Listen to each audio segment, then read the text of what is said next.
खुदाम यीशु मसीह के अजीम बाबरकत जलाली फजल कदूस और महीब नाम में आप सबको मेरी तरफ से आशीष का सलाम कबूल हो।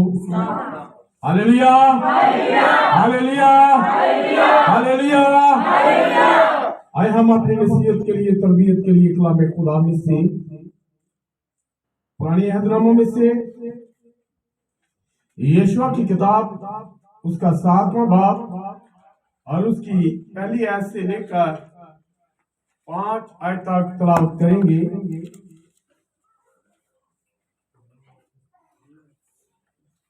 7 बाब बाइबल मुकद्दस में से छठी किताब यशवा की किताब उसका 7वां बाब और उसकी पहली आयत से 5वीं आयत तक। कलाम खुदा में यूं लिखा है,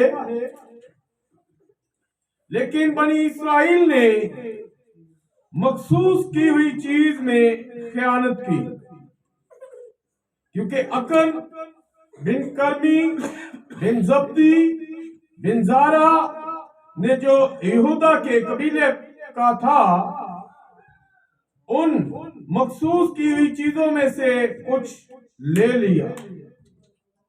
तो खुदावंद का कहर बनी इस्राइल पर बरका और यशवा ने यहूद से आई को, जो बैतेल की मशरकी समत में बैत आवन के करीब वाक़े है, कुछ लोग ये कहकर भेजे कि जाकर मुल्क का हाल दरियाफ्त करो, और इन लोगों ने जाकर आई का हाल दरियाफ्त किया और वो यशवा के पास लौटे और उससे कहा, सब लोग ना जाएं, फक्त 2-3 हजार मर्द चढ़ जाए और आई को मार दे। सब लोगों को वहां जाने की तकलीफ न दे, क्योंकि वो थोड़े से हैं। चुनाचे लोगों में से 3000 मर्द के करीब वहां चढ़ गए और आई के लोगों के सामने से भाग आए, और आई के लोगों ने उनमें से कोई 36 आदमी मार लिए और फाटक के सामने से लेकर शबरीन तक उनको गदेड़ते आए और उतार पर उनको मारा। सो उन लोगों के दिल पिघलकर पानी की तरह हो गए। खुदा के कलाम का पढ़ा और सुना जाना हम सब के लिए बरकत का बाइस हो। खुदा का शुक्र हो। आप सब अपनी जगह पर बैठ सकते हैं।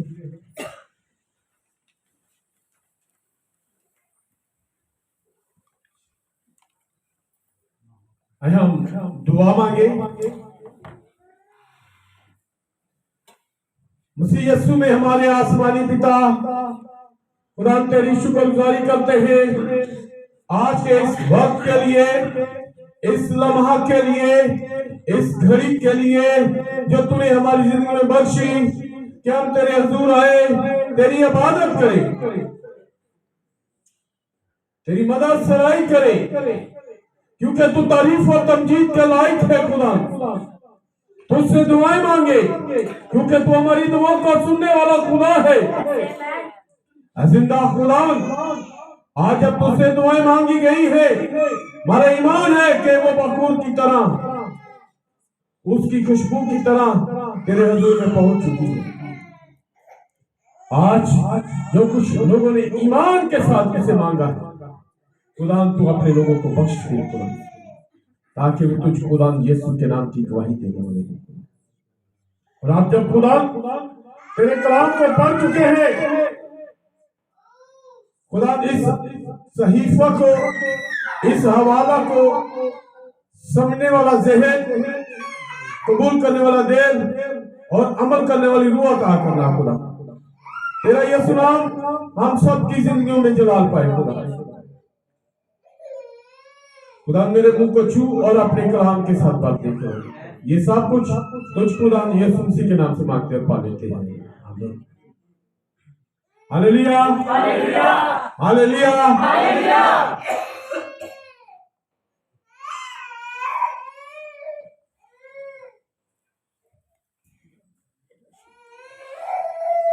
एक बार फिर अच्छा लगा, काफी दिनों के बाद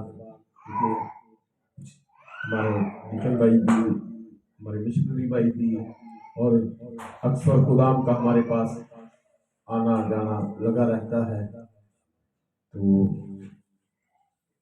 इसलिए शायद हम सब भाइयों को कभी कभी मौका मिलता है। तो आज फिर मुझे मौका मिला कि मैं आपके साथ कलाम की बात में शेयर कर सकूं।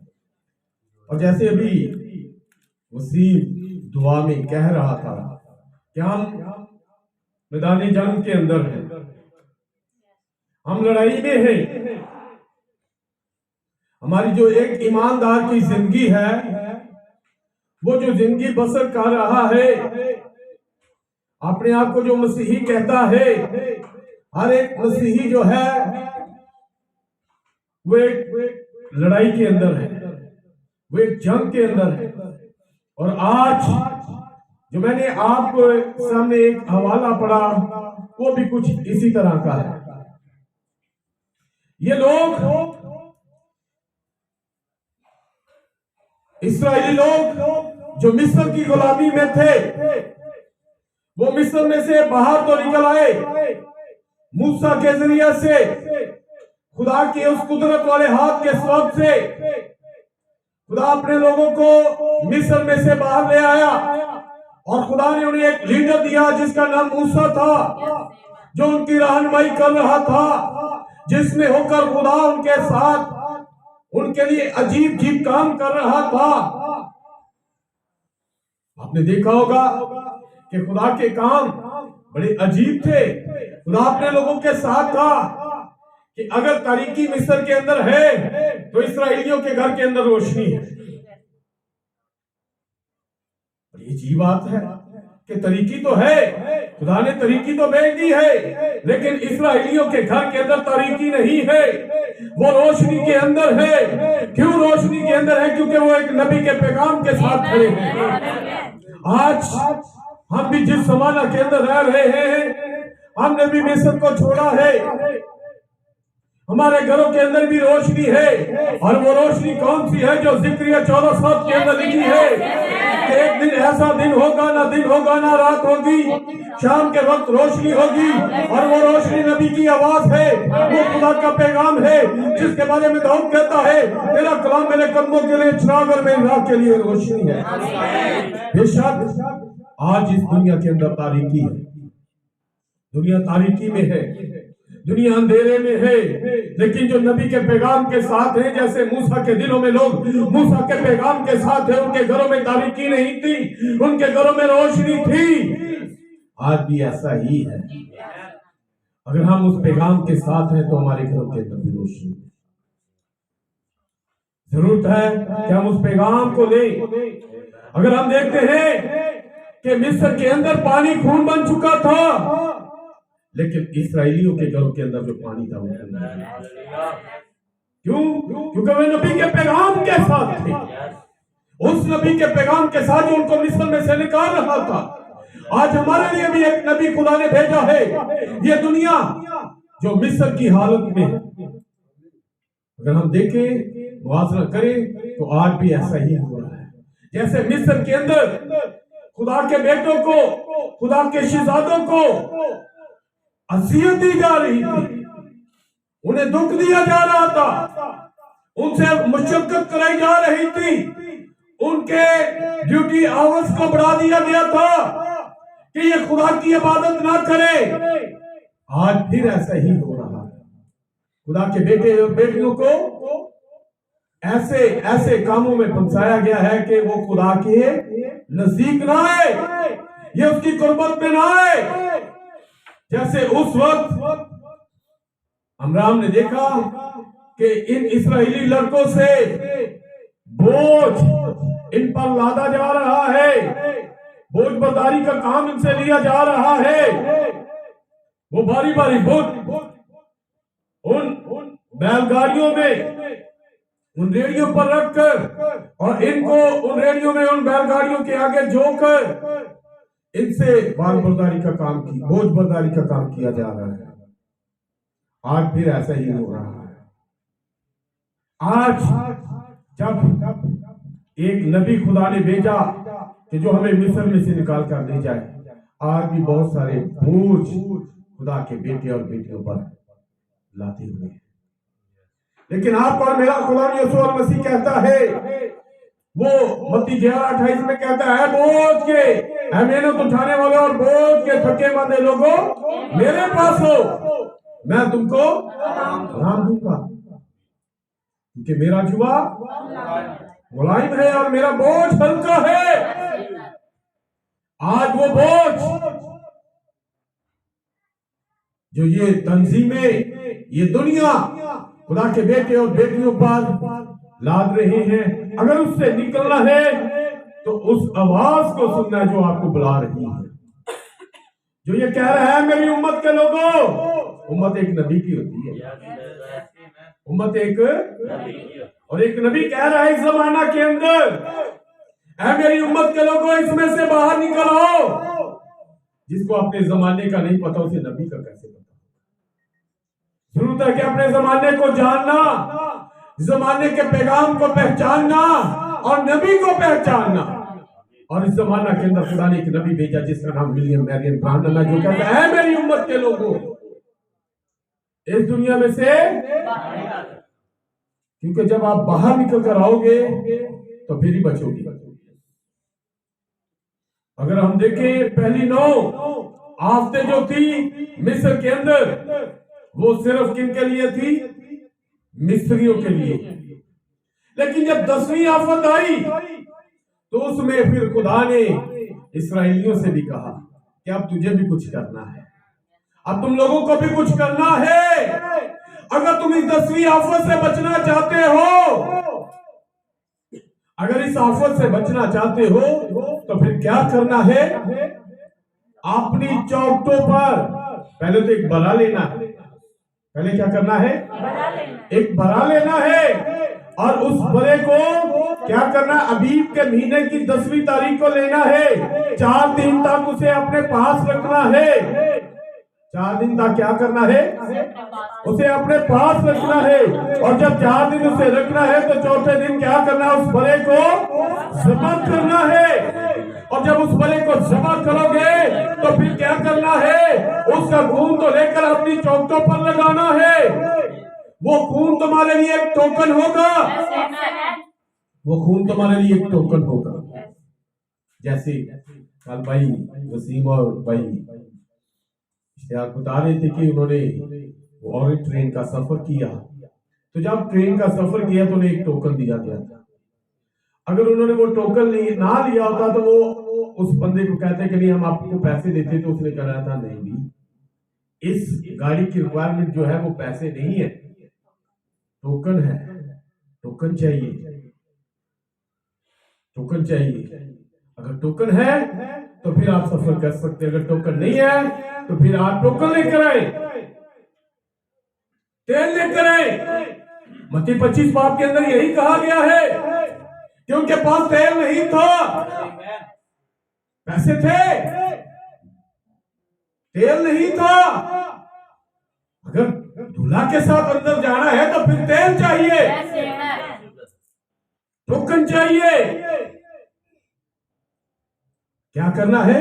भला को सभा करना है और उसके खून को अपनी चौखटों पर लगाना है। वो तुम्हारे लिए क्या होगा? वो टोकन होगा। ये 10वीं आस, अगर इस्राएलियों तुमने बचना है इससे, पहली 9 हफ्तों से मैंने तुम्हें बचाया है, लेकिन इस 10वीं आफत में बचने के लिए तुम्हें भी कुछ करना है, तुम्हें भी कुछ करना है। क्या करना है? टोकन को अपने ऊपर लेना है। आप कहें हम बहुत अच्छी जिंदगी जीते हैं, हम तो रोजे रखते हैं, हम तो दुआएं करते हैं, हम तो बाइबल पढ़ते हैं, हम तो ये सब कुछ कर रहे हैं, लेकिन फिर भी हमारी जिंदगियों के अंदर ये मुश्किलें हैं। लेकिन रिक्वायरमेंट एक टोकन की है। खुदा आपसे टोकन चाहता है। खुदा चाहता है जो मैंने आपको करने के लिए कहा है उसे करे। अगर आप कहते हैं कि नहीं मैं तो अपनी मर्जी करूंगा, मैं तो अपनी मर्जी करूंगी, तो मेरी बहनों और मेरी बेटियों, मेरे भाइयों, आप नहीं बच सकते। आप जितनी मर्जी दुआएं करें, और सब बहुत दुआएं करती हूँ, रोजे भी रखती है, लेकिन हमारी जिंदगी में फिर भी ये प्रॉब्लम्स है ना। ये प्रॉब्लम तो रहेगी। टोकन नहीं है, टोकन होगा तो ये प्रॉब्लम जाती रहेगी। टोकन लो, जो खुदा तुमसे कहता है वो करो। भाई जो खुदा तुझसे कहता है वो कर।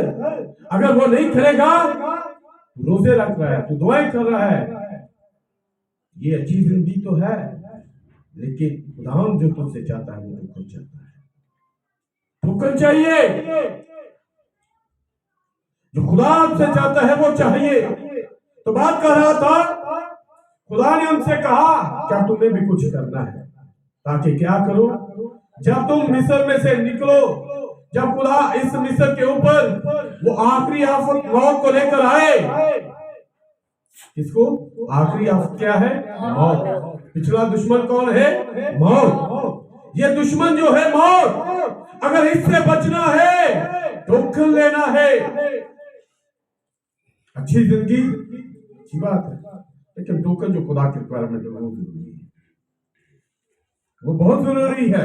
उस बरा को जबा करना है, भूनकर खाना है, खून को चौखटों पर लगाना है, और जब मौत का फरिश्ता, खुदा का फरिश्ता जब वहां से गुजरेगा, तो जिस पर खून टोकन नहीं होगा, निशान नहीं होगा, मौत की नजर हो जाएगी।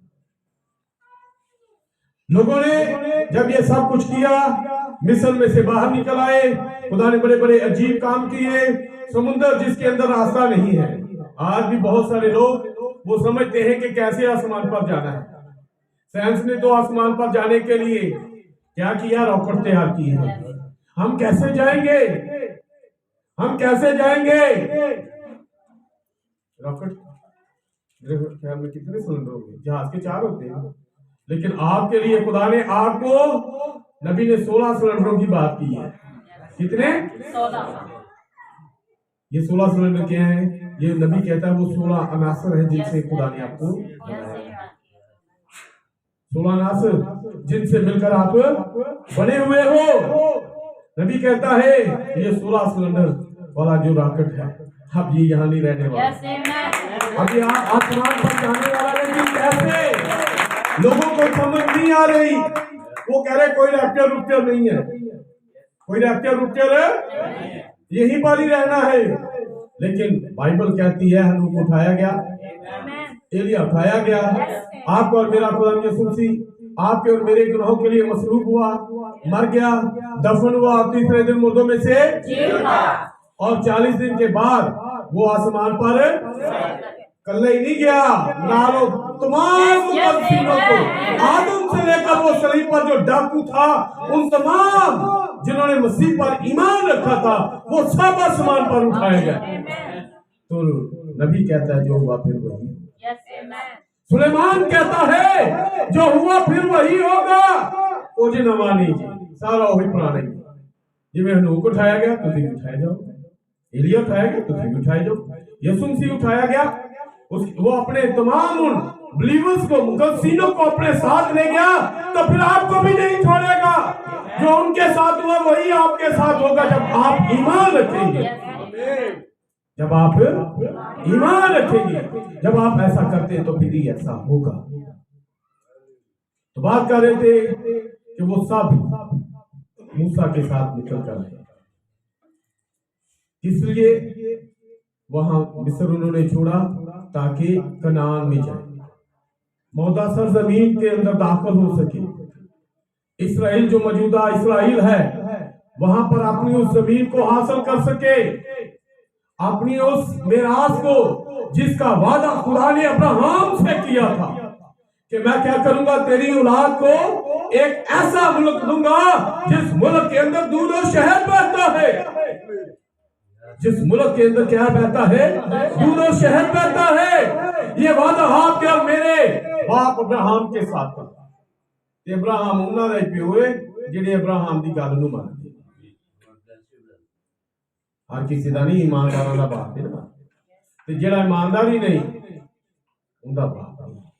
अब्राहम किनका बाप है? ईमानदारों का।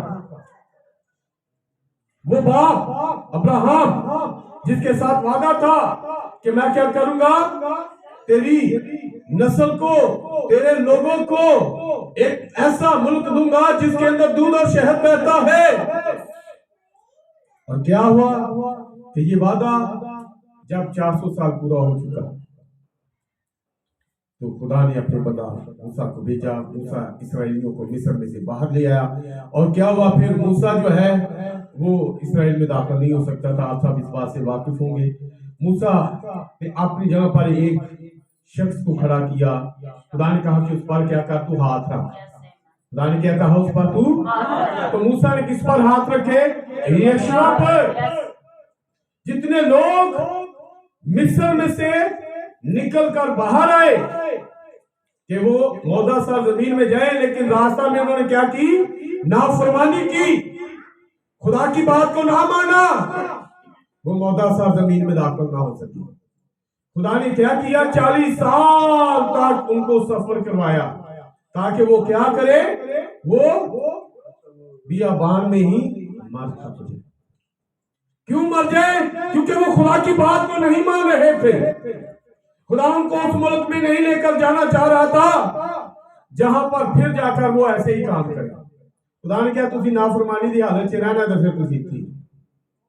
खुदा ने क्या किया? उन लोगों से एक और नई नस्ल को पैदा किया ताकि वो एक नई नस्ल को लेकर जाए।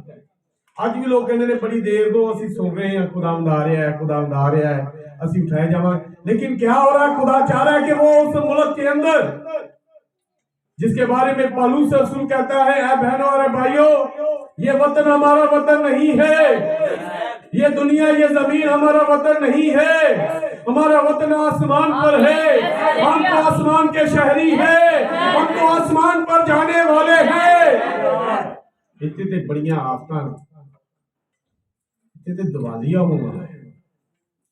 देख रहे हैं जो हालात चल रहे हैं, घरों के अंदर लड़ाई झगड़े पैदा हो रहे हैं, कलील तनाव के अंदर गुजारा नहीं हो रहा।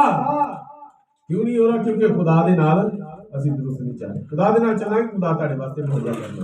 वही हवा यही है, वो आपके लिए हर एक चीज का बंदोबस्त कर सकता है। वो मिस्र में से जब इस्राएलियों को लेकर बियाबान में आया, बियाबान में वो कुछ जॉब नहीं करते थे, किसी बैंक चैनी लगे हुए, किसी कॉलेज में काम नहीं करते थे, किसी हॉस्पिटल में काम नहीं करते थे, वो कंटोनमेंट में या किसी और जगह पर काम नहीं करते थे। खुदा क्या करता था? उनके लिए आसमान से मुहैया करता था। आप और मेरा खुदा यहोवा यही है। जब आप पर मेरा खुदा यीशु मसीह जमीन पर आया तो उसके साथ भी जब लोग बाहर थे, मैदान में थे, गिरदा ने आके इन्ने लोगों की रोटी का हुण बंदोबस्त करना मुश्किल है, इन्हें वापस भेज दे। लेकिन बाइबल बताती है, पौलुस रसूल कहता है, वो रोमियो इब्रानियों 13 और उसकी 8 आयत में कहता है यीशु मसीह कल और आज बल्कि ये बता यही लिखा है ना कि यीशु मसीह कल और आज बल्कि ये बता के अगर वो 20 लाख इसराइलियों को बियाबान में रोटी दे सकता है जान हूँ चलो उदों तो खुदा काम करता सी अज के दिन ना अगर मेरी बहनों और मेरे भाइयों आपका ईमान ये है तो फिर आपके लिए कुछ नहीं हो सकता जरूरत है ईमान रखने की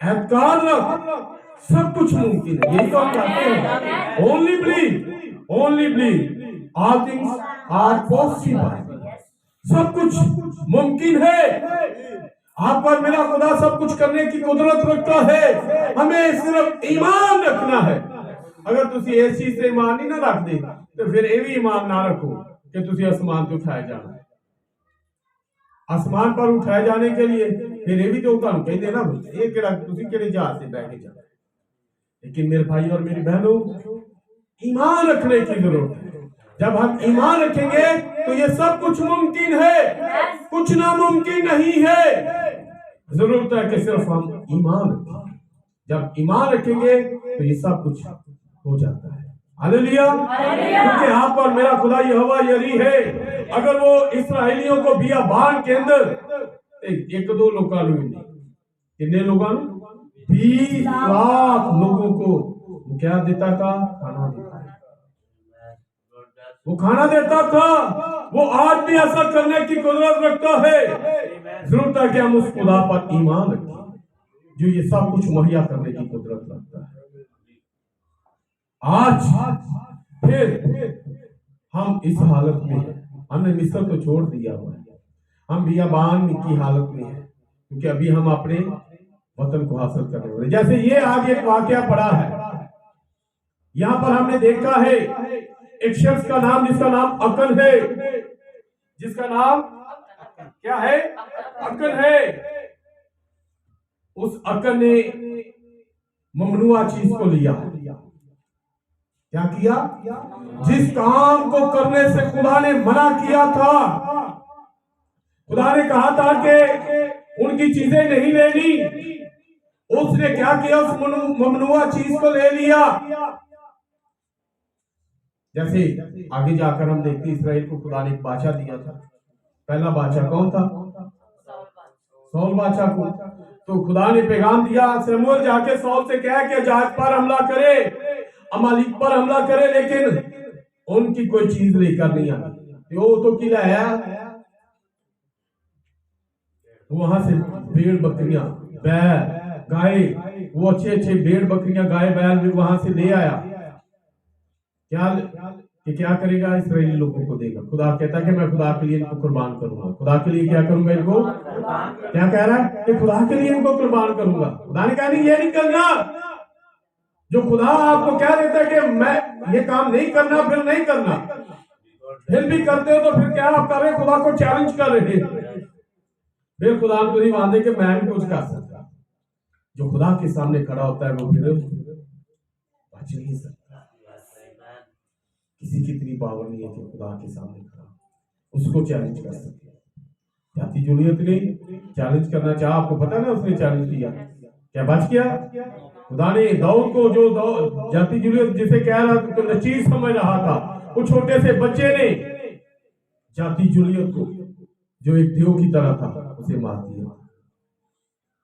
तो यहाँ पर भी खुदा ने अकन को कुछ मना किया बल्कि इसराइलियों को मना किया आज आप भी वो इसराइली है जो क्या कर रहे हैं अपनी उस मौदा सा जमीन के लिए सफर कर रहे हैं आप मिस्र में से बाहर निकल आए हैं एक मुसाफरत की हालत में है जैसे याकूब अपनी जिंदगी को मुसाफरत की जिंदगी कहता है जैसे आपका और मेरा बाप अब्राहम वो भी अपनी जिंदगी को मुसाफरत की जिंदगी कहता है उसने शुरू जमीन पर रहकर कोई बड़े बड़े महल नहीं बनाए पैसे अब्राहम किसी चीता को काटा लेकिन फिर भी वो एक खैमे के अंदर रहता था उसे पता था कि मैं जमीन पर मुसाफिर हूं सुन रहे हो मेरी गल के नहीं? मेरी गल की समझ लग रही कि बात आज जो मैं आपको बताना चाहता हूँ, जिन कामों से आपको और मेरा खुदा में मना करता है, मना क्यों करता है? क्योंकि वो काम ठीक नहीं है, वो लानती काम ने। तो जे अगर ਅਸੀਂ ਲਾਂਤੀ ਕੰਮ ਕਰਾਂਗੇ ਤੇ ਫਿਰ ਲਾਨਤ ਸਾਡੀ ਜ਼ਿੰਦਗੀ 'ਚ ਆ। ਜਿਹੜੇ ਕੰਮਾਂ ਤੋਂ ਤੁਹਾਡਾ ਤੇ ਮੇਰਾ ਖੁਦਾ ਮਨਾ ਕਰਦਾ ਤੇ ਉਹਨਾਂ ਨੂੰ ਛੱਡ ਦੇਾਂਗੇ ਤੇ ਫਿਰ ਬਰਕਤ ਸਾਡੀ ਜ਼ਿੰਦਗੀ 'ਚ ਆ ਜਾਏਗੀ, ਤੇ ਜੇ नहीं ਛੱਡਾਂਗੇ ਤੇ ਫਿਰ ਲਾਨਤ ਸਾਡੀ ਜ਼ਿੰदगी 'ਚ आ जाएगी। इसलिए आज मैं आपको ये बताना चाहता हूं, जिस बात से आप पर मेरा खुदा मना करता है, हमें क्या करना है? उस चीज को अपनी जिंदगी में से दूर करना है। हम कह रहे हैं कि हम तो मैसेज बिलीवर हैं, हमने तो मिशनों को छोड़ दिया है, हमने तो तंजीमों को छोड़ दिया, फिर भी हमारी जिंदगी के अंदर ये प्रॉब्लम्स हैं। नबी के बहुत सारे कोड मैंने निकाले थे, लेकिन मेरा मोबाइल वीडियो पे लगा दिया। मैं चाह रहा था कि चल एक पढ़ता, लेकिन चले मैं वैसे ही आपके साथ बात कर रहा हूं कि नबी कहते हैं, ब्रदर ब्रानम कहते हैं कि ईमानदार जो है वो जंग की हालत में है, वो मैदान जंग के अंदर है। जैसे ये इसराइली, ये शहजादे क्या करें? अपनी मौदा सार जमीन को हासिल करने के लिए कभी किसी से जंग, कभी किसी से जंग, ये भी अपनी मिराज को हासिल करने के लिए जंग लड़ रहे हैं। लेकिन जब जंग लड़ रहे हैं तो अकल ने, खुदा ने जिस बात से मना किया था उस काम को कर दिया। अकल ने वो काम किया जिस काम से खुदा ने मना किया, ते लिखिया कि जिन्हां नाल भी जंग करदे सी हारते नहीं सी। इसराइली कभी हारते नहीं थे। क्यों नहीं हारते थे? जैसे भाई यासर कह रहा था कि कल का पैगाम भाई इमानुएल जो ने सुना रहे थे, बड़ा खूबसूरत पैगाम, बरकत पैगाम था। खुदा अपनी सिफात के साथ आपकी जिंदगी में काम करता है। भाई कह रहे थे कि उस औरत ने क्या कहा? ऐ इब्न दाऊद रहम, ऐ इब्न दाऊद रहम, मुझ पर रहम कर।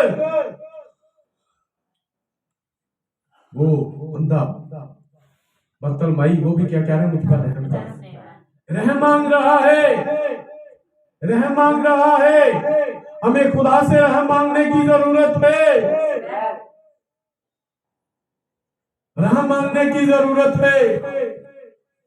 तो बात कर रहे थे वो यहोवा यरी के तौर पर। जब आप उसे यहोवा यरी कहते हैं तो वो आपकी जिंदगी में जिन चीजों की जरूरत होती है, नीड्स आपकी सारी खुदा पूरी करते हैं, क्योंकि वो यहोवा यरी है, वो प्रोवाइडर है, वो मुहैया करने की कुदरत रखता है।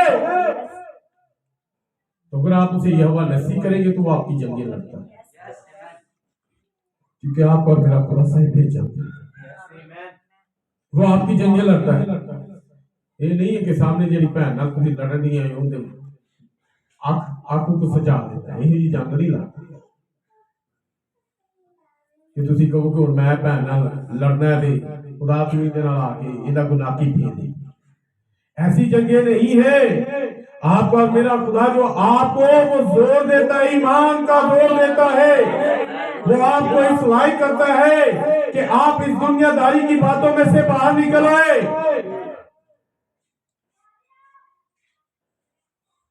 आपको और मेरा खुदा, क्योंकि ये हवा यरी, ये हवा तो लोगों को मारता था, लेकिन आज इस दिनों में हम रह रहे हैं, अब वो एक और अहद है, अब हमारी जो जंग है वो कौन सी जंग है? वो रूहानी जंग है। ईमानदार जो है, जैसे ये इसराइली निकले, इन्होंने फिजिकल जंग लड़ के वहां नहीं पहनी। तो खुदा ने कहा कि अगर तुमने अपनी मिरास को लेना है, अपने हिस्सा को लेना है, अपनी जगह को लेना है, तो फिर तुम्हें जंग लड़नी पड़ेगी। फिर तुम्हें क्या करनी पड़ेगी? जंग लड़नी पड़ेगी। इसराइलियों को कहा था। अब इसराइली क्या कर रहे हैं? मूसा नहीं है, मूसा ने यशवा को खड़ा कर दिया और यशवा जो है लोगों को लेकर मोदा सा जमीन के लिए जंग लड़ रहा था। वो क्या है? वो यर्दन को पार आ गया, यर्दन तो पार आ गया। अब इसराइलियों के लिए वो एक जंग लड़ रहा है। वो कह रहा है कि ठीक है, अगर है ईद इलाके हासिल करना है ना, तो फिर तुहानू जंग लड़नी पड़ेगी। और क्या हुआ कि यहाँ पर एक शख्स जिसका नाम अकन है, उसके बारे में लिखा है कि खुदा ने कहा था तुमने उनकी कोई चीज नहीं लेनी। उन्होंने क्या किया? अकन ने क्या किया था? जो खुदा ने मना किया वो काम कर दिया। अब इस्राएली फिर क्या करने गए हैं? जंग लड़ने के लिए गए। जब जंग लड़ने के लिए गए हैं तो वहां पर क्या हुआ? इस्राएली फतह नहीं पा रहे।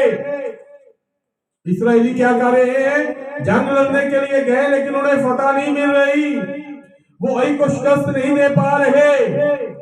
वो उस इलाका को जिसके लिए वो लड़ने के लिए गए वहां पर उन्होंने खुद शिकस्त खुर्दा हुई। लिखा है कि उनके 36 लोग मारे गए। कितने लोग? 36 लोग। जब 36 लोग मारे गए हैं तो फिर क्या हुआ है? वो लोग उनसे मगलूब हो रहे थे। इस्राएली क्यों मगलूब हो रहे थे? कि उन्होंने खुदा की नाफरमानी की है, खुदा के हुक्म को नहीं माना है। खुदा ने जो उनसे कहा है वो उस बात को नहीं कर रहे, इसलिए उनकी जिंदगी के अंदर प्रॉब्लम्स आ गई है, मौत उनकी जिंदगी के अंदर आ गई है, मुश्किल उनकी जिंदगी के अंदर आ गई है। उनके 36 लोग मारे गए हैं और जब वो शिकस्त खाकर वापस आए तो यशवा के सामने कहने लगे, यशवा तूने तो कहा था हमारा बाल फीका नहीं होगा, हमें तो जरा नुकसान नहीं पहुंचेगा। हमारी जिंदगी के अंदर तो इतनी प्रॉब्लम्स आ गई है, हमारे 36 भाई मारे गए हैं। यशवा हमारे 36 लोग मारे गए हैं। यशवा रोने लगा, यशवा रो रहा है। अगर आगे आप जाके पढ़े तो लिखा है, और तब यशवा और सब इस्राएली बुजुर्गों ने अपने कपड़े फाड़े। जब इस्राएली लोगों ने शिकस्त खाई, 36 लोग मारे गए, तो यशवा ने और सब इस्राएली बुजुर्गों ने अपने कपड़े फाड़े और खुदा के अहद के संदूक के आगे शाम तक जमीन पर औंधे पड़े रहे। यशवा ने क्या किया? उन इस्राएली बुजुर्गों ने क्या किया? वो खुदा के अहद के संदूक के आगे औंधे मुंह पड़े रहे। वो खुदा के सामने रो रहे हैं। वो कह रहे हैं खुदावन, और अपने अपने सर पर खाक डाली। और यशवा ने कहा, हाय ऐ मालिक खुदावन, तू हमको अमोरियों के हाथ में हवाला करके हमारा नाश कराने की खातिर इस कौम को यरदन के इस पार क्यों लाया? काश के हम कनात करते, असी गुजारा ही कर दे। पिछे जरा यरदन तो पिछला इलाका ही सानू मिल गया, सुनना ही पड़ा। शायद हम कनात करते और यरदन के उस पार ही बूदोबाश करते। यरदन पार ही ना आते, मौत तो पार ही ना आते, बपतिस्मा ही ना लेते। बपतिस्मा क्या है? बनना ना। आज एक मसीही के लिए क्या है? वो मसीही जो है उन्होंने मिशन को छोड़ दिया, उन्होंने मिशन को और खुदा यीशु मसीह के नाम का बपतिस्मा ले लिया। बपतिस्मा लाके पार आ गए। हम वहीं पर कनात करते, असी साल्वेशन आर्मी च ही रहिंदे, कैथोलिक च ही रहिंदे, असी प्रेस्बिटेरियन में ही हम रहते, हम यूपीसी में ही रहते, हम उन तमाम तंजीमों के अंदर रहते जड़ियां सानू मिलियां हुई सी आज का एक मसीह। लेकिन यशवा जो है, यशवा से खुदा कहता है, ऐ मालिक इस्राएलियों के अपने दुश्मनों के आगे पीठ फेर देने के बाद मैं क्या कहूं, क्योंकि कनानी और इस मुल्क के सब बशिंदे ये सुनकर हमको घेर लेंगे। यशवा बड़ा परेशान है। वो कहता है कि खुदा जब हमारी ये हालत देखेंगे लोग, जब ये लोग हमारी इस हालत को देखेंगे तो वो भी हम पर हमला करेंगे। आज जेडे कमजोर ईमानदार ने ना, जेडे मैसेज ते दे आगे ने, लेकिन उन्होंने दी हालत आज भी वो ही है, शिकस्त खाती हुई हालत, शिकस्त खाए हुए हैं। तो हुण वो डरदे फिरदे ने, हुण साल्वेशन आर्मी वाले आएंगे तो सानू ऐ कहणगे, कैथोलिक वाले आएंगे तो वो ऐ कहणगे, यूपीसी वाले ऐ कहणगे, एफजी वाले ऐ कहणगे, एंग्लिकन वाले ऐ कहणगे, मेथोडिस्ट वाले ऐ कहणगे। वो भी इस हालत में है, वो भी इस हालत में है। बहुत सारे ऐसी हालत में जिंदगी बसर कर रहे हैं, ये सुनकर हमको घेर लेंगे और हमारा नाम जमीन पर से मिटा डालेंगे, फिर तो अपने बुजुर्ग नाम के लिए क्या करेगा। शायद कुछ भाइयों को आप जानते हो कि जिन्होंने मैसेज को छोड़ दिया हो, जो उन्होंने देखा ना ये मैसेज तो कबूल कर लिया है, ये मैसेज वास्ते जंग भी लड़ रहे हैं, जंग लड़ने तो बरात अपनी ईमान का डिफेंस कर रहे हैं, मैसेज की बातें कर रहे हैं, लेकिन जो उन्होंने देखा इन्हां च हले कुछ कमजोरियां ही हैं। एक दासा तो नहीं मनन दा, ये नबी दी फलानी गल नहीं मनन दा, ये नबी ने कहा ना कि अद्धा हफ्ता दे कहने ने पूरा हफ्ता है, इन्हां दे अंदर हले कुछ कमजोरियां हैं। उन्होंने की कीता, नाल देने आए, उन्हां ते हमला कीता ते अज उन्हां भाइयां तुसीं वेखो कि जेडे भाई प्रीस्ट सन जो मैसेज के अंदर एज ए मुबश्शिर पास्टर खिदमत कर रहे थे, आज वो मैसेज को छोड़ चुके हुए हैं। आज वो मैसेज को क्यों छोड़ चुके हुए हैं? क्योंकि जो ममनुआ चीजें थी उन्होंने अपने अंदर से नहीं निकाली हुई थी, उनके घरानों ने उन चीजों को अपनाया हुआ था, इसलिए उन लोगों ने आकर क्या किया, उन पर हमला किया और आज वो मैसेज को ही छोड़ चुके हैं। यीशु डर रहा है कि खुदा कहीं ऐसा ना हो कि हम क्या करें, उनके हाथों से मगलूब हो जाए, वो आए और हमें घेर ले। शायद उन्होंने यीशु की तरह खुदा के सामने झुके होते, खुदा से अपने लिए इस मैसेज को मांगा होता तो आज वो मगलूब ना होते, शिकस्त खुर्दा ना होते। वो आज यीशु की तरह, जैसे यीशु ने खुदा के साथ मशवरत की, उसने खुदा से अपने लिए कलाम को लिया, खुदा से अपने लिए पैगाम जो खुदा के पास था, खुदा ने वो पैगाम इस्राएलियों ने दिता नहीं, खुदा ने बात किससे की? यीशु से की। आज भी खुदा जो बात करता है अपने लोगों से बात करता है।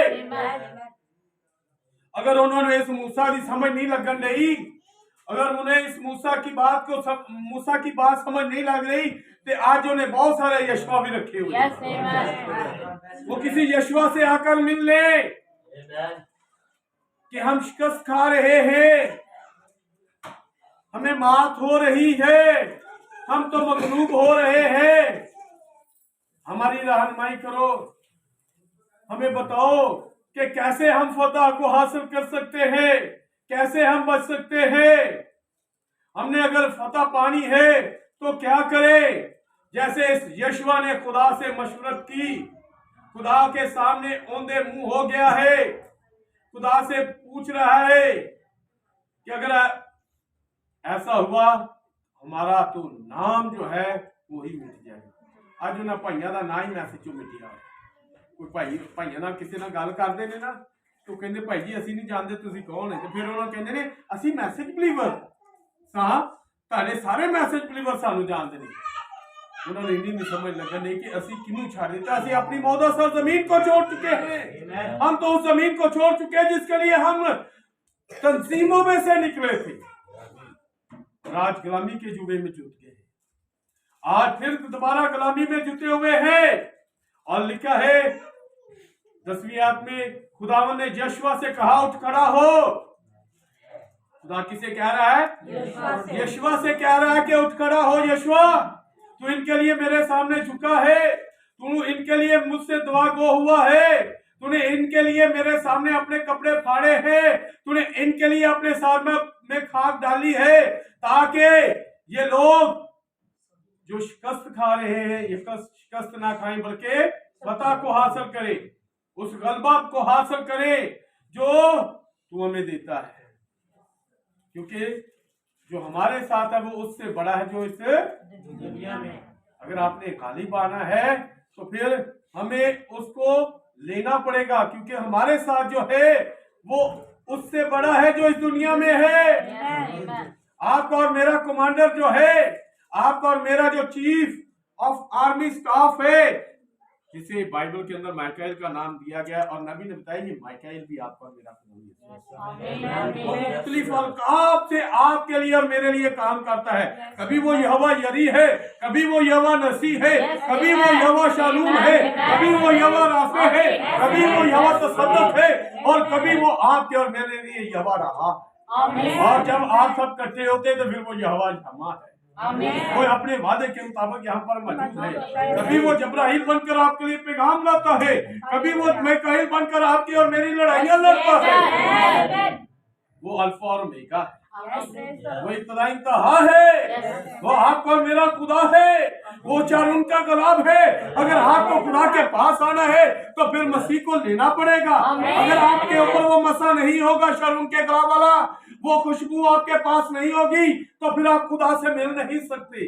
अगर आपको राम चाहिए तो फिर वो आपके लिए वादियों की शोषण है, फिर वो शोषण जो आपके और मेरे लिए मसला गया है, फिर हमें उसे लेना पड़ेगा ताकि हमारी जिंदगी के अंदर आराम आए। आपको और मेरा खुदा हमारे लिए तमाम सिफात रखता है, जिस सिफात से भी आप उसे पुकारेंगे वो आपके लिए काम करने की कुदरत रखता है। हमें जरूरत है कि उसे पहचाने। तो यहाँ पर खुदा यशवा से कहता है, यशवा उठ खड़ा हो, औंधा पड़ा ना रे। इसराइलियों ने गुनाह किया है और उन्होंने उस ऐत को जिसका मैंने उनको हुक्म दिया तोड़ा है। खुदा ने जिहड़ा काम तुहानू करने वास्ते किया है वो तुसी तोड़ दिता है, इस करके तुहाडी जिंदगी के अंदर प्रॉब्लम है। इसराइलियों, आज के इसराइली आप लोग हैं, जैसे उस वक्त उन इसराइलियों की जिंदगी के अंदर प्रॉब्लम्स आई, मुश्किल आई। क्यों आई? क्योंकि उन्होंने खुदा के अहद को तोड़ा। उन्होंने खुदा के उस पैगंबर को जो खुदा ने उन्हें दिया था उसकी बात को नहीं माना, तो उनकी जिंदगी के अंदर मुश्किल आ गई। ਅੱਜ ਤੁਹਾਡੀਆਂ ਜ਼ਿੰਦਗੀਆਂ ਦੇ ਅੰਦਰ ਵੀ अगर मुश्किल है तो फिर वेखो तुसी भी तो नबी दी किसी गल नूं ते नहीं तोड़न रहे, नबी की नाफरमानी तो नहीं कर रहे।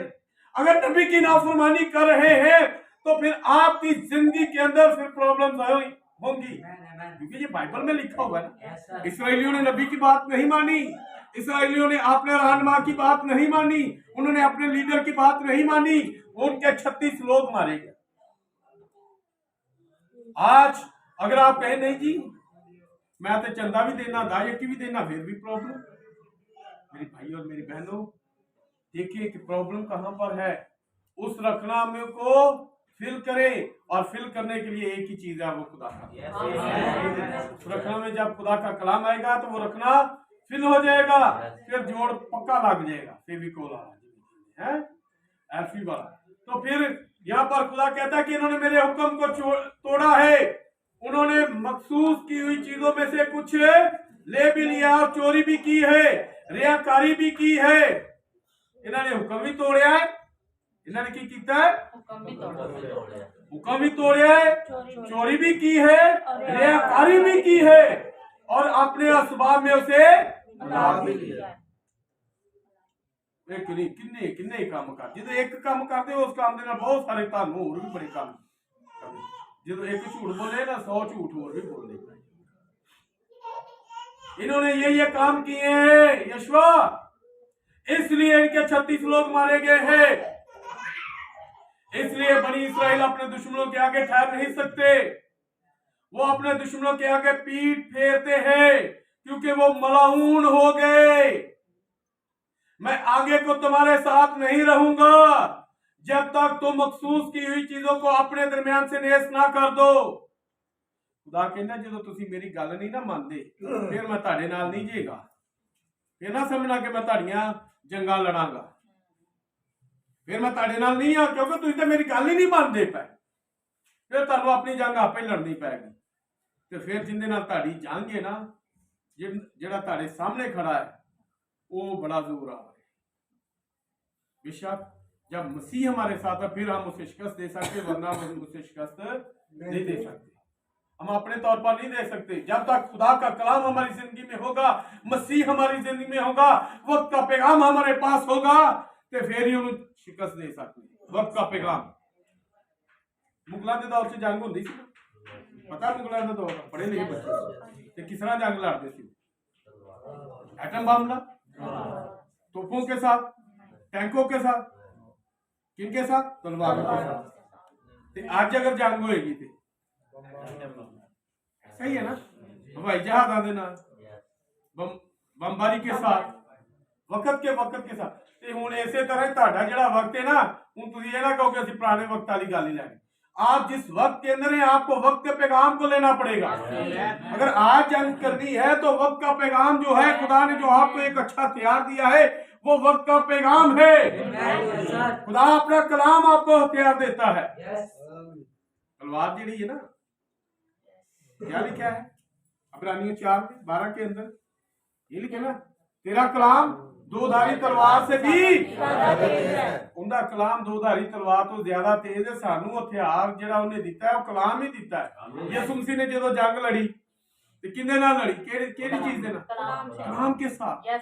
उधर इबलीस वाले देने, इधर यीशु भी वाले देने। यीशु कहंदा ए भी लिखिया है, ए भी लिखिया है। ते तुहानू किदों पता लगेगा? ਜਦੋਂ ਤੁਸੀਂ ਪੜੋਗੇ। ਤੇ ਜੇ ਤੁਸੀਂ ਕਲਾਮ ਪੜਨਾ ਹੀ ਨਹੀਂ ਤਾਂ ਤੁਹਾਨੂੰ ਕਿੱਥੋਂ ਪਤਾ ਲੱਗਣਾ? ਤੇ ਫਿਰ ਤਾਂ ਤੁਹਾਨੂੰ ਬੜੀ ਛੇਤੀ ਆਰਾਮ ਨਾਲ ਹੀ ਲਾਈਏਗਾ। अगर जंग लड़नी है तो फिर इस हथियार को लेना पड़ेगा, फिर इस तलवार को रोज ही तेज करना पड़ेगा, इसे रोज ही उस पत्थर पर रगड़ना पड़ेगा, फिर ही तुसी जंग च फतह पा सकते, फिर ही जित सकते हो। नहीं तो वरना तुसी गल्लां नाल के जड़ी है ना, वो चलाकियां चुलकियां को नहीं चलनियां, वो तुहाडे तो ज्यादा चला, वो बड़ा हुशियार है, उहदे सामने चलाकियां हुशियारियां तुहाडियां कोई काम नहीं। अगर आपने उससे जंग लड़नी तो फिर एक ही हथियार है, वो खुदा का कलाम है, जिससे आप पता पा सकते हैं। तो बात कर रहा था कि खुदा ने कहा हुण मैं तुहाडे नाल नहीं जे, जिन्नी देर तिकर जेड़े काम तो मैं तुहानू मना कीता है वो अपने अंदरों नहीं कढोगे तो तुहाडी जिंदगी च आराम नहीं जी आ सकता। अगर आप चाहते हैं कि आपकी जिंदगी में सुकून आए, आराम आए, आपकी जिंदगी बेहतर हो, तो फिर ममनुआ चीजों को निकालना पड़ेगा। जेड़े कामां तो खुदा मना करदा है वो कड्ढने पैणगे, वो काम अपनी जिंदगी चों निकालने पड़ेंगे। ते जे अगर चाहते ना कि पीछे ही रहिए, काश के हम यरदन के उस पार रहते, मिशना च रहिंदे, ते मिशना ने आप ते मरना नाल तुहानू भी लै मरना। ऐ मेरी उम्मत के लोगों, इसमें से बाहर निकलो। मिशना तुहानू कदी नहीं कहणगे ये काम खत्म कर, वो तुहानू कदी भी नहीं कहणगे कि तुसीं अपने आप को जंग वास्ते तैयार करो। एक ईमानदारी अपने आप को जंग के लिए तैयार करेगा। ते जंग काहदी है? अपने हिस्से वास्ते ना, अपनी उस मिरास वास्ते जिहड़ी तुहानू मिलनी है, उसके लिए लड़नी है, उसके लिए ईमान के साथ चलना है, उसके लिए कलाम को अपनी जिंदगी में लेना है। अगर कलाम को अपनी जिंदगी में नहीं ले रहे तो इसका मतलब तुसीं जंग नहीं लड़ना चाहते, तुसीं अपनी मिरास को हासिल नहीं करना चाह रहे। तो यहां पर खुदा कहता है मैं उस वक्त तक तुम्हारे दरमियान नहीं आऊंगा, मैं ताड़ी जंग उस वेले तक नहीं लड़ांगा जिन्नी देर तक तुसी ये चीजें अपने अंदरों काट नहीं देते। और ये चीजें हैं क्या? उठ, लोगों को पाक कर और कह के तुम अपने आप को कल के लिए पाक करो। पाक करने का मतलब होता है अलग कर लो, अपने आप को अलग कर लो, इनसे अलग कर लो। इस्राएल का खुदा यूं फरमाता है कि इस्राएलियों, तुम्हारे दरमियान मखसूस की हुई चीज मौजूद है, तुम अपने दुश्मनों के आगे ठहर नहीं सकते जब तक तुम उस मखसूस की हुई चीज को अपने दरमियान से दूर ना कर दो। तो तुम कल सुबह को अपने कबीला के मुताबिक हाजिर किए जाओगे, और जिस कबीला को खुदावन पकड़े वो एक एक खानदान करके पास आए, और जिस खानदान को खुदावन पकड़े वो एक एक करके घर के पास आए, और जिस घर को खुदावन पकड़े वो एक एक आदमी करके पास आए। जब कोई मखसूस की हुई चीज रखता हो, जो कोई मखसूस की हुई चीज रखता हुआ पकड़ा जाए वो और जो कुछ उसका हो सब आग से जला दिया जाए। जिन्हें कोलो मखसूस की हुई चीजा मिलन उनकी कीता जावे वो, और जो कुछ उसका हो सब कुछ आग से जला दिया जाए, इसलिए कि उसने खुदावन के ऐहद को तोड़ डाला और बनी इस्राएल के दरमियान शरारत का काम किया। बस यशवा ने सुबह सवेरे उठकर इसराइलियों को कबीला ब कबीला हाजिर किया और यहूदा का कबीला पकड़ा गया। फिर वो यहूदा के खानदानों को नजदीक लाया और जारा का खानदान पकड़ा गया। पता है पहले यहूदा यहूदा कौन सी यहूदा पुत्र ते यहूदा दे अगे जारा ते फारस तमर चो पैदा हुई। यस जारा से अब फिर जब पहले यहूदा का कबीला पकड़ा गया, अब यहूदा के खानदानों को पकड़ा गया, उन पे पूरा डाला गया। अब पूरा निकला है जारा के खानदान का। अब जारा के खानदान से फिर आगे पूरा जो निकला है, फिर जब्दी पकड़ा गया और फिर जब्दी के घराने के लोग जो खानदान से पूरा प्यार, फिर अगे जब्दी का खानदान, फिर खानदान तो बाद लोगों के नामां दे पूरे पै ने। उस खानदान के अंदर किन्ने बंदे ने, उन्होंने नामां दे जो पूरे पै तो फिर लिखा है फिर जब्दी एक नजदीक आया और अकन बिन कर्मी बिन जब्दी बिन जारा जो यहूदा का कबीला का था पकड़ा गया। कौन है? अकन। तब यशवा ने अकन से कहा, ऐ मेरे फरजान, मैं तेरी मिन्नत करता हूं कि खुदावंद इस्राएल के खुदा की तमजीद कर और उसके आगे इकरार कर। अब तू मुझे बता दे कि तूने क्या किया है और मुझसे मत छुपा। अब यशवा कह रहा है कि अकन बता तूने क्या किया है, कौन सा काम जो खुदा ने मना किया है तूने। तानू भी खुदा ने कुछ काम मना किए ने पता है ना, भरावां भी पता है, भैनों भी पता है। अगर आज आप देखते हैं कि आपके खानदानों के अंदर प्रॉब्लम है, मुसीबत है, परेशानी है, तो ये किस वक्त है कि आपने खुदा को रद्द किया है, खुदा के कलाम को रद्द किया है, आप खुदा के खिलाफ खड़े हुए हैं, आपने खुदा की आवाज को नहीं सुना है, आपने खुदा का मुकाबला किया है, इसलिए आपकी जिंदगी के अंदर परेशानियां हैं। समझ रहे मेरी बात के नहीं? आमीन आमीन। यहां पर यशवा पूछ रहा है, अकन बता तूने क्या काम किया है। आज मैं भी आपसे पूछता हूं कि आपकी जिंदगी के अंदर अगर प्रॉब्लम है तो बताएं, आज आपने क्या गलत काम किया है, क्यों आपकी जिंदगी के अंदर ये प्रॉब्लम्स हैं। क्या आपने दोबारा सिगरेट पीनी शुरू तो नहीं कर दी, चर्च पीनी शुरू तो नहीं कर दी, शराब पीनी शुरू तो नहीं कर दी, जुआ खेलना शुरू तो नहीं कर दिया, ज़िनाकारी दोबारा शुरू तो नहीं कर दी, गाली गलौज दोबारा शुरू तो नहीं कर दिए। आपने तो बपतिस्मा लिया था, आपने तो नई जिंदगी जीनी थी। अगर आपने फिर ऐसा कर दिया है तो फिर आप अबलीस से शिकस्त खोरदा होंगे, फिर आप शिकस्त खोरदा होंगे, फिर आप अबलीस से मगलूब होंगे, अबलीस आप पर गालिब आएगा। क्यों आएगा? क्योंकि आपने ये काम किए हैं। ਤੁਸੀਂ ਵਾਰ ਤੇ ਨਹੀਂ ਘਟਾਣੇ ਸ਼ੁਰੂ ਕਰ ਦਿੱਤੇ।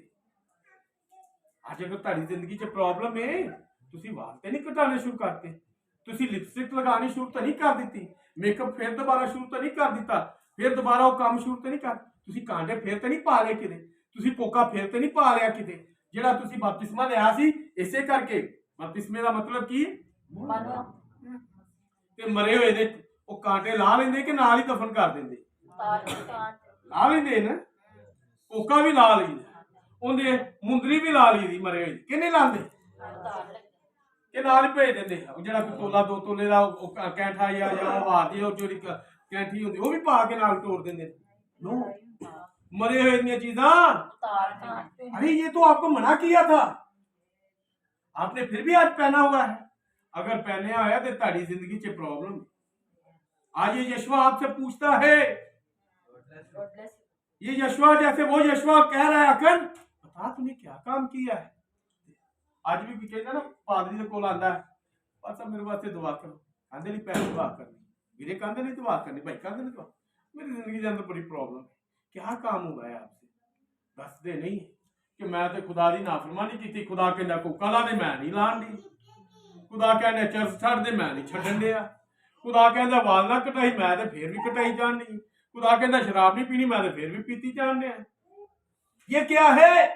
जैसे यहां पर हमने देखा, आज आपने पढ़ा है 36 लोग मार गए। क्यों?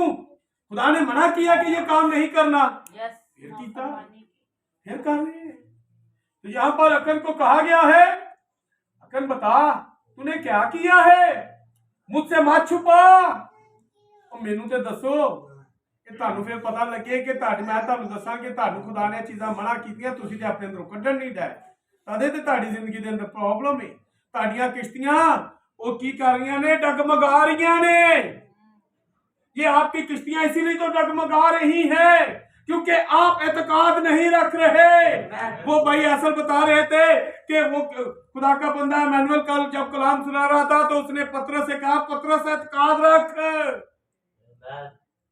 शिगिर्दा नु क्या एतकाद रखो तोमा नु क्या एतकाद रख लेकिन उस भैन नु क्या ऐसा ईमान तो मैंने इसराइल में भी नहीं देखा वो जेड़े नाल नाल लगे फिरदे ने उन्होंने तकाद ही कोनी उन्होंने कोके भी पाए कांटे भी पाए वाल भी कटाए सुर्खी भी लाई शराब भी पींदे ने चरस भी पींदे ने जुआ भी कढ़ने लड़ाई झगड़ा भी कीती जांदा ने तो फिर कितों फतह हासिल होगी फिर तो शिकस्त ही मिलेगी जेड़ा लिबास खुदा ने पान तो मना कीता वो जिहा लिबास भी पाई जांदियां ने भाइयों ने जेड़ा लिबास पान तो मना कीता वो भी पाई जान रहा है तो फिर कैसे फतह हासिल होगी यशवा मुझे बता यशवा कह रहा है अकर मुझे बता मुझसे मत छुपा और मैं ही तेन हाल दस सकना डॉक्टर को जाते डॉक्टर साहब मुझे दवाई दे डॉक्टर साहब मैं तुम दस नहीं सकता मेरी बीमारी को जो जी दवाई बस दे दे वो कहेगा भाई जी मैनू दसोगे तो मैं तारी तुम दवाई देंगा फिर ही तुहाडा इलाज बेहतर होएगा ना ये बताना पड़ेगा पासा मुझसे गलती हो गई है मैं फिर दोबारा चरस पीनी शुरू कर दी है मैं दोबारा पाउडर ते लग गया वहां अरे इसका हल है दोबारा खुदा के पास आओ वो माफ करने की कुदरत है यीशु मसीह के नाम का बपतिस्मा इसीलिए तो लिया जाता है वो तुम्हारे गुनाहों की माफी के लिए है यीशु मसीह के नाम का बपतिस्मा लो क्योंकि वो बपतिस्मा इसीलिए है कि तौबा करो और अपने गुनाहों की माफी के वास्ते यीशु मसीह के नाम का बपतिस्मा लो नहीं वो तो मैंने पहले लिया हुआ था फिर तू दोबारा गुनाह से चलेगी मेरे तू फिर दोबारा गुनाह से चलेगी अगर तो अपने उन गुनाहों से बचना है तो फिर एक हल है नुस्खा है आपके पास्टर के पास यशवा के पास एक नुस्खा है उस यशवा को नुस्खा की सी उन्होंने जिंदा जलान दा यही था आज के पास्टर के पास आज जिस अहद के नीचे हम रह रहे हैं ये अहद फजल का अहद है ये नुस्खा कुछ अजीब है ये नुस्खा हूं अग लाने वाला नहीं है ये नुस्खा की है तुहानू पानी च डुबोना ताकि क्या करे तौबा करे और अपने गुनाहों की माफी के वास्ते यीशु मसीह के नाम का बपतिस्मा ले तो रूह कुदस मुझे बताओ डॉक्टर कहता मैनू दस मैं फिर ही तेनू दवाई दियां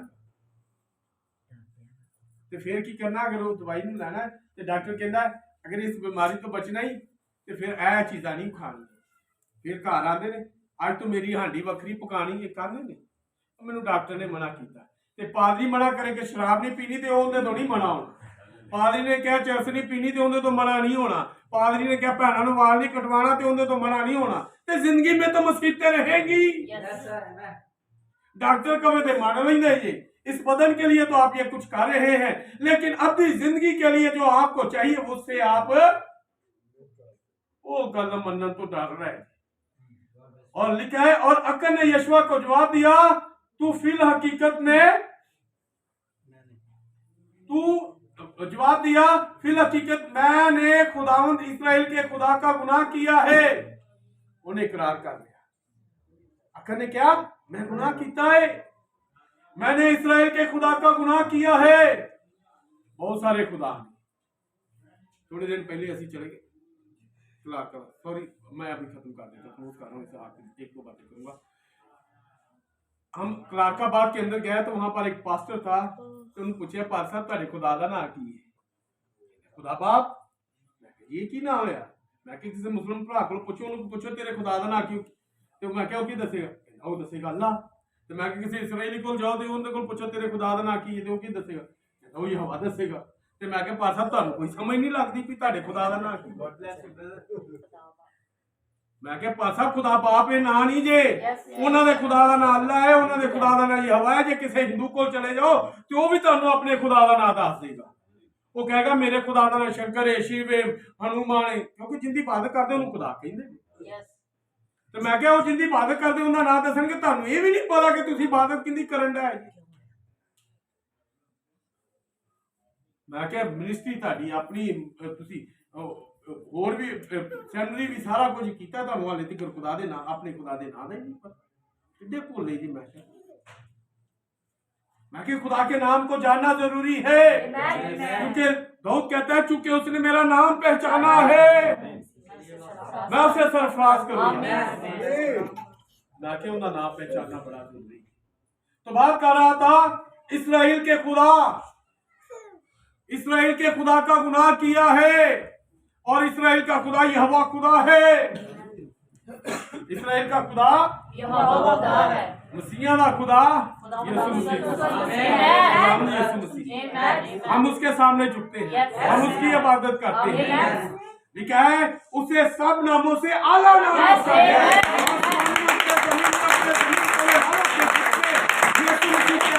और लिखा है आसमान के नीचे और जमीन के ऊपर आदमियों को कोई दूसरा नाम नहीं बख्शा गया जिसके वसीला से वो निजात पाए हम तो उसकी इबादत करते हैं ये हवा खुदा तो बोले कि क्या कि इन्हां नूं कढ के लाया बाहर ते इन्हां नूं जिंदा जला दे यीशु मसीह कहंदा कि इन्हां नूं यीशु पानी च फिर जाके भूता दे ये जो बाहर निकलणगे ते मेरे नाम से फिर एक नवा मखलूक बनेगा हालेलुया तो बात कर रहे थे कि यीशु ने अकल ने कहा कि मैंने इस्राएल के खुदा का गुनाह किया है और ये मुझसे सरजद हुआ है इकरार किया उसने अपने गुनाह कि जब मैंने लूट के माल में बाबल की एक नफीस चादर की लिया उन्हें पहनावा उन्होंने लिबास लिया है आज भी बहुत सारे लोग की करते हैं फैशन शो वाले का लिबास लेंगे वो वेखते हैं मॉडल कुड़ियां ने किहो जिहे कपड़े पाए वो जियां टाइट्स वो जियां शर्टां मेरी बहनों ये आप अगर ऐसा करते तो खुदा ने ये मना किया होगा अगर ये करोगे तो तुम्हारी जिंदगी च प्रॉब्लम आ जाएगी नफीस चादर उनका पहनावा उनका लिबास मेरे भराओ अगर तुसी भी कोई मॉडल का लिबास पाओगे तो तुम्हारी जिंदगियां के अंदर भी प्रॉब्लम बहुत सारे भाई आज इतने पार्टियां पैंटा भी पा के अगर ऐसा करते हैं तो फिर क्या कर रहे हैं ये अकन वाली हालत में है आप अकन ने उनका लिबास लिया है ते 36 बंदे मर गए ने आज आप ही रूहानी मौत मर रहे हैं ऐसा करने से आपके खानदानों के अंदर प्रॉब्लम्स हैं अगर आप ऐसा लिबास पहनते हैं तो आपकी ये खानदानों के अंदर ये प्रॉब्लम्स क्यों है ये आपकी वजह से है इस्राएल के वो 36 जंगजू जो मरे हैं वो जो 36 इस्राएली मरे हैं वो एक अकन की वजह से आज कोई बहन कोई भाई वो लिबास जिसे खुदा मना करता है वो पहनता है तो उसके खानदान के अंदर तरक्की नहीं आती वो तरक्कियां कई दफा रुकी ने जॉब नहीं मिल रही जॉब या पैसे च कारोबार च बरकत नहीं वो ताड़े इन्हां कम्मां दी वजह से उस लिबास को जिसे खुदा ने मना किया है आप उस लिबास को लेकर अपने खानदान में आए हैं तो आपके खानदान के अंदर प्रॉब्लम है ये बाइबल में लिखा हुआ है नफीस चादर वो सोने ये लिबास ये बड़ा प्यारा लगता पे है कि भैन ने पाया ये नहीं वेखना कि उनका अद्धा बदन ही नंगा होंगे वो मुंडे ने पाया तो काके दे भी अद्धा उंज ही नंगा होंगे वो वीर भी समझ नहीं लग रही कि ऐसे लिबास जिससे खुदा जिस लिबास को पहनने से खुदा मना कर रहा है हम तो वो लिबास पहने हम तो खुदा की मुखालफत कर रहे हैं अज तो हॉलीवुड ਨੂੰ खुश कर रहे हैं ਅਸੀਂ तो बॉलीवुड ਨੂੰ खुश कर रहे हैं अज तो लॉलीवुड को खुश कर रहे हैं अपने मीडिया को खुश कर रहे हैं अपने टीवी चैनलों को खुश कर रहे हैं ऐसा काम करने से क्या हो रहा है आपके खानदानों के अंदर प्रॉब्लम्स हैं आज अगर आप इन चीजों को दूर करते हैं तो आपके खानदान के अंदर क्या होगा बेहतरी आ जाएगी और बुरियां स्पिरिटां उन्हां लिबासां दे नाल ਜਿਹੜੀਆਂ जुड़ियां होईयां ने ना वो ਤੁਹਾਡੇ ਘਰਾਂ 'ਚ ਜਿਹੜੀਆਂ ਆਈਆਂ ਨੇ ਉਹ ਵਾਪਸ ਚਲੀਆਂ ਜਾਣ ਉਹਨਾਂ ਨੂੰ ਪਤਾ ਲੱਗੇਗਾ ਹੁਣ ਤੇ ਇਹਨਾਂ ਨੇ ਆਪਣੇ ਆਪ ਚੇਂਜ ਕਰ ਲਿਆ ਇਹ ਤੇ ਯਾਦਦਾਰ ਲਿਬਾਸ ਪਾਣਾ ਸ਼ੁਰੂ ਕਰ ਦਿੱਤਾ ਇਹਦੇ ਵੀਰ ਭਰਾਵਾਂ ਨੇ ਵੀ ਇਹ ਚੰਗੇ ਕੱਪੜੇ ਪਾਣੇ शुरू कर तो फिर क्या होगा बुरी स्पिरिट जो आपके खानदान के अंदर आई है वो बाहर चली जाएगी वो फिर आपके खानदान के अंदर नहीं रहेगी। बहुत सारी बातें करना चाहता हूँ लेकिन वक्त मैं अपना पूरा कर चुका हूँ। अगली बात करते हैं। लिखा है कि नफीस चादर और 200 मिस्काल चांदी, और चांदी के अलावा और क्या है, और 50 मिस्काल सोने की एक ईंट देखी तो मैंने ललचा कर क्या किया उन्होंने। आज जो वेखते ने ना, जो शादियां विआहां ते जाते ने उत्थे वेखते ने भैन ने यह शार्ट जी लिबास पाए ने, बड़ी सोहनी लगन दे, इन्हां नहीं पता बेहयाई फैलांदे ते उन्हें वेख के आप ही हो जा शुरू। उन्हें बड़े लंबे लंबे बुंदे पाए। ये क्या है? सोना और चांदी। ये वो ज्वेलरी जिसके स्वाब से क्या हुआ, इसराइली लोग जो लिखिया ना, याकूब अपने लोगों के नाल आ रहा सी ते खुदा ने याकूब नूं कहा कि अगर तू मेरे नाल मुलाकात करनी है ना ते ए जेड़े बुंदे ने, ए सोना है, ए जेड़ा जिन्ना भी सोना है इन्हां नूं की कर, इन्हां नूं दूर कर ते फिर मेरे कोल आ। आज मेरी बहनों और मेरे भाइयों, अगर आप खुदा से मुलाकात करना चाहते हैं, आप उस रैप्चर जेड़ा कहंदे ना, रैप्चर असीं रैप्चर ते रैप्चर उदों ही मेरी भैनों ते मेरे भरा होगे जदों तुसीं खुदा दे कलाम नूं इन चीजों को अपनी जिंदगी में से दूर करोगे ते इस दुनिया दे अंदर भी तुसीं सुकून ना रहोगे ते फिर आसमान ते ते तुहाडे वास्ते सुकून। फिर उत्थे तुहानूं ना पेट्रोल की कोई टेंशन, ना बिजली की टेंशन, ना गैस की टेंशन, ना कोई खान पीन की, ना महंगाई, किसी चीज की कोई परेशानी नहीं। जरूरत है कि इस दुनिया के अंदर रहकर अपनी जिंदगी में खुदा के कलाम पर अमल करें। आज जैसे इस अकन को जला दिया गया, इस अकन को जला दिया गया। अगर आज कोई इस हालत में यहाँ पर है, कोई बहन कोई भाई है, तो आज वो इकरार करे। इस अकन ने इकरार किया। आज कोई इकरार करता है, वो इकरार करे, तौबा करे कि खुदा मैं तेरे यीशु नाम का दोबारा बपतिस्मा लेता हूं। मैंने अपनी ये जिंदगी जो मुझे तेरे साथ गुजारनी थी, लेकिन मेरा दिल भी वो शराब की बोतल नूं वेख के ललचा गया, वो सिगरेट नूं वेख के मेरा दिल भी ललचा गया, वो कट्टे वाल वेख के मेरा दिल भी पाप बनाने नूं कर गया। मैं भी वो करन लग पई सा। मैं भी सोना वेख के कोका पा लिया सी, मैं भी कांटे बुंदे पा लिया सी, मैं भी अगानी पा ली सी। लेकिन ये खुदावन हमें तुझसे दूर करती हैं, ये चीजें हमें तुझसे दूर करती हैं। अगर हम तुझसे दूर रहेंगे तो तूने कहा है तुम मुझसे जुदा होकर कुछ नहीं कर सकते। यीशु मसीह कहता है कि तुम मुझसे जुदा होकर कुछ नहीं कर सकते। फिर सीधा ही साडा सफर जेड़ा ना दोज़ख नूं जाता है। ये हुण राह तुहाडे कोल ही नहीं। एक ही राह जेड़ा कहंदा राह हक और जिंदगी आप पर मेरा यीशु कहता राह हक और जिंदगी मैं। जे ते अगर तुसीं तौबा करदे हो ते यीशु मसीह दे नाम दा बपतिस्मा लैंदे हो तो फिर इन्हां चीज़ां नूं खत्म करके अपने आप को रैप्चर वास्ते तैयार करो। अब ये निशानियां जैसे बेटी ने गीत गाया सी, उनके आम दे निशान अखा खोल के पहचान। हुण भाईओ ते भैनों मत्ती 24 बाप पूरा होंगे बड़ी जल्दी हुण वो आने वाला है। 25 बाप बहुत जल्दी आना, बहुत जल्दी पूरा होने वाला है। 24 बाप में जो निशानियां बताई गई हैं वो तेजी से पूरी हो रही हैं। आपने भी ये देखा तुर्की में और उधर सैरिया में, शाम में, यहाँ शाम के अंदर और तुर्की के अंदर आपने बिल्डिंगों को जमीन बोस होते हुए देखा। लोग हजारों की तादाद में लोग मरे हैं। कैलिफोर्निया के अंदर आप देख रहे हैं कि वो पानी का तूफान आया हुआ है, वो जमीन बोस हो रहा है। आज अगर आप कैलिफोर्निया फैशन जरा हॉलीवुड वाला अगर तुसी कर रही है तो अगर उनदे ते लाने ते फिर तुहाडे ते भी लाने। अगर वो जमीन बोस हो रहा ना तो फिर तैयारी करो, तुहाडी भी वारी आना। फिर तुसी आसमान से नहीं जाओगे, फिर जमीन के अंदर जाओगे। अगर आप चाहते हैं कि हाँ इस दुनिया के अंदर भी आप खुशहाली जिंदगी गुजारें और खुदा के साथ भी आप जाए तो फिर इन्हां चीज़ों को तरक करो, तौबा करो, खुदा दी यीशु मसीह दे नाम दा बपतिस्मा लो ते रूह कुदस यानी वक्त दा पैगाम के नाम से खुदा हम तुहानू सारिआं नूं